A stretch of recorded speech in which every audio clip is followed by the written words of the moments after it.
What it is, y'all? It's your boy Q Deezy coming to y'all from Kansas. It's freezing out here and it's cold, it's snowy. On my way to Oregon. Figured I'd holler at y'all. See them all bundled up, right?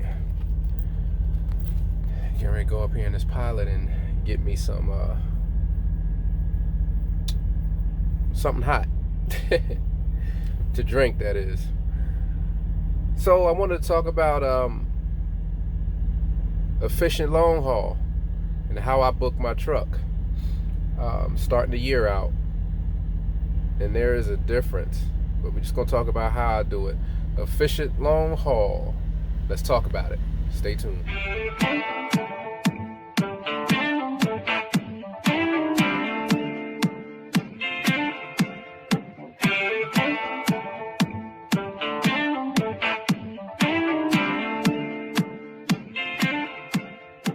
It is coming back at you, man. I had to just trash the whole video I had just did, man, because I hacked it up so bad with what I was saying. Like, couldn't get my mind right. I wasn't focused, and you know, that's why you can't do some of this stuff when you got a lot on your brain. But I'm gonna jump right into this efficient OTR running. So what is efficient OTR running? Efficient OTR running is basically when you precisely detail your hours, or you configure your hours to your load, to your revenue, to your fuel, to your miles per load between the long haul that you're doing.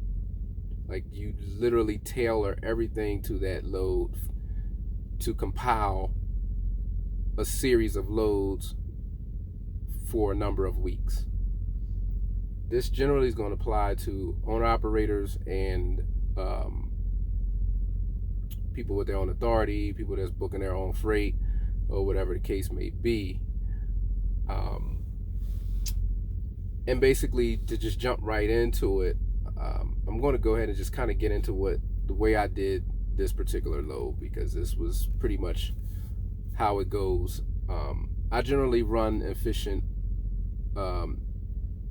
OTR anyway, because y'all know I like to be precise about what I'm doing. So that's just how I run anyway. But when you're doing it on a longer stretch basis, it has to make sense. So I picked up a load on New Year's Eve going to Oregon, which delivers on the 6th. And then I have another load that's picking up on the 8th, delivers on the 11th. How do we make these efficient? Well, I knew the moment I booked that load that it was going to tie me up for at least 4 days. I knew I could be to Oregon by the 5th, provided everything worked out, no incidents, right? Just timing and drive wise. So I knew I can make that time. But for me to do something like that, number one, the load has to make sense, because normally my medium budget where I like to be is between 6 and 7 on my low end when I'm running my normal way that I like to run on the east side.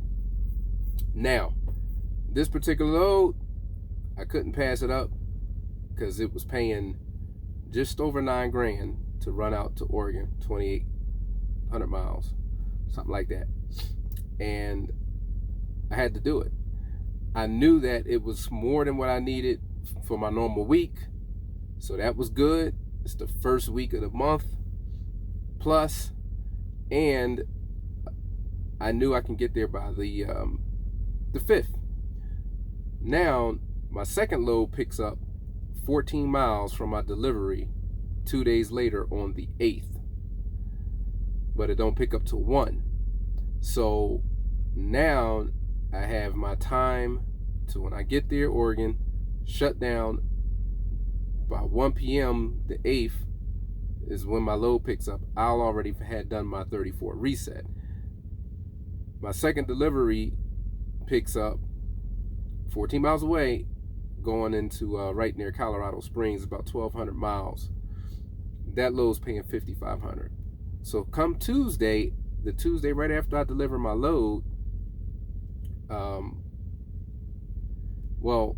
that I delivered the Colorado load, okay? But anyway, 2 days later, we grabbing another $5,500. So that puts us at $15K right there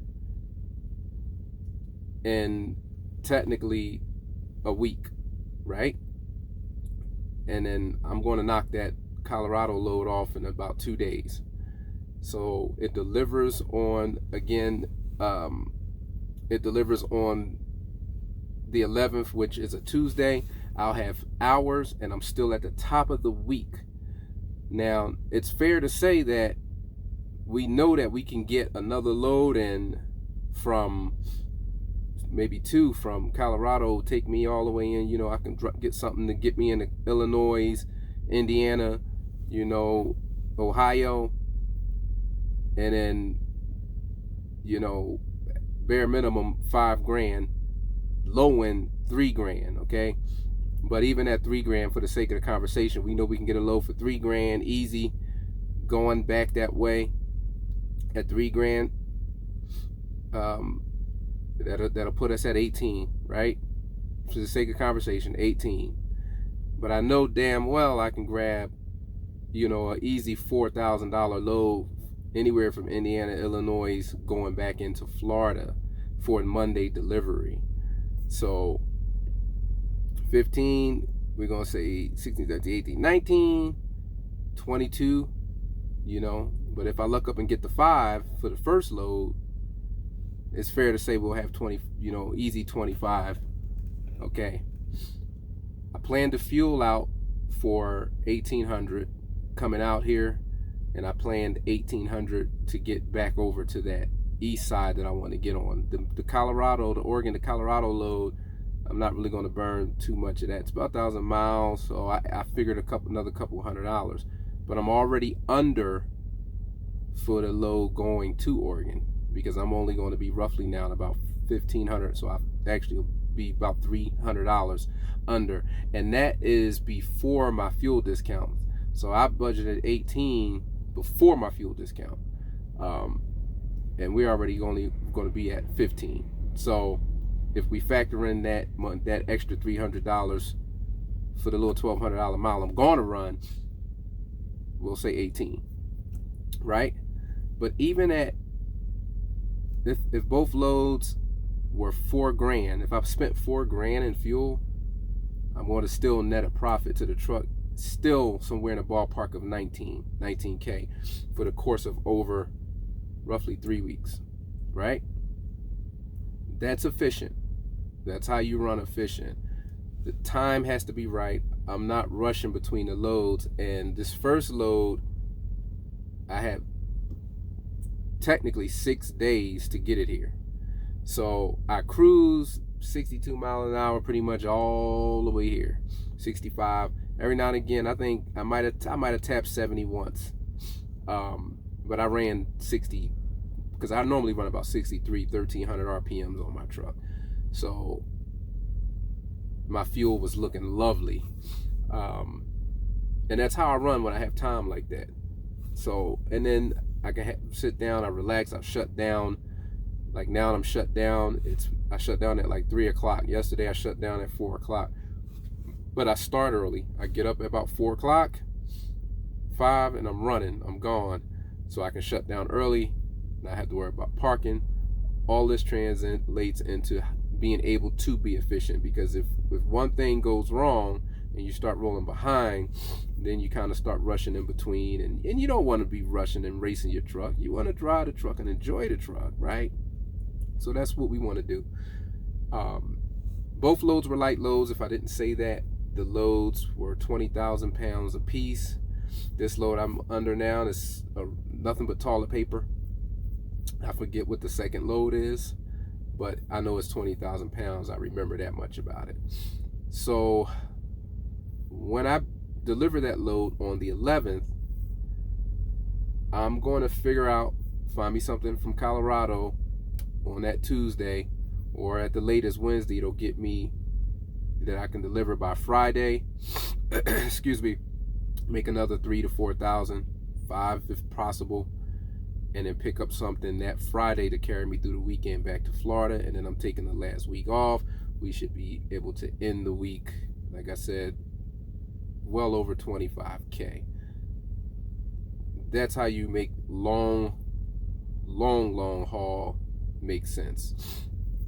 I know people that do OTR long haul that just, they'll get one long load, they'll run it to where it's going, and they'll book again, and they'll run the next one, they'll book again, and that's fine. And that's usually people that's staying out maybe three weeks, month or months at a time, that can do that. But if you apply these principles of actually planning it to the time, and a lot of this is going to fall into picking the right loads. But think about if those people can do that just precise like I did, they could really double their revenue, especially team trucks, because team trucks can really benefit from that. But that might be another video. But I just wanted to share that's kind of how you make it efficient, especially when it's something that you don't do. Now, I probably won't run a load like this for a while, but I'm gonna tell you, from what I've been seeing coming out to this west right now, the rates are looking really good for box, and it's been looking really, like I said, really good. Yeah, it's been looking really good. So I don't know, I may be playing around in the west, but I don't know if I'll be running this far out unless I get another load. Hence, I had a load that I had grabbed initially before this load. It was coming from Savannah going to Oregon. It's kind of how I ended up in Oregon to get a recovery load, but that load was paying $12.5. I'm gonna post it up here so you guys can see. I ain't pulling your leg. It was paying $12.5, and it was a light load, but I had to renege out of it because I couldn't make the pickup time. I was like an hour. I would have been an hour short of the pickup time, and they was leaving. It was New Year's Eve, and they were, everybody wanted to leave, so I just couldn't make the time because I was like 2 hours away, and the time they wanted, I was an hour short. But the rates are looking good, and they're out here, so it's best to plan it out. When you're going to do long haul that's going to tie you up a week, because last thing you want to do is pick a load that's going to tie you up for 4 or 5 days. In my case, like this load, and say this load was delivering on a Wednesday or something, or a Thursday, or something happened, and remember, you get there on a Wednesday and then they don't unload it when they're supposed to. You trade it off your week for less revenue than you could normally make running local or regional, whatever it is that you run. So this is why you want to really precisely plan it out, which you should be really doing anyway, but the strategy of how you plan it out. If you're going to take a long haul load, make that load a $6,000-$7,000 load, $5,000 load, depending on which you consider a long haul for you. For me, if I'm going to do anything over 2,000 miles in one direction, that's long haul. So I have to do an efficient long haul and plan it out, and I'll actually make sure I have that second load first that's going to make sense for the following week before I even accept to do that load. I actually take the time to do that, and sometimes you risk losing the first load because you're trying to find a recovery to make sure your second week is going to be okay. Because if something was to happen, with the second load, I'm already at my 55 for that week if I happen to lose the whole week. And so that's kind of how you gotta do it. So either way it go, for a week and a half, I'm going to be walking away with 15K. That was how that was supposed to play out, and that's how you got to plan out your long haul, because you don't know how you're going to get tied up. So if you're going to stay out for multiple weeks at a time, make it worth your while. All right, it's your boy QDZ, Double Easy. Another episode all about semis. How about your drivers? Be safe.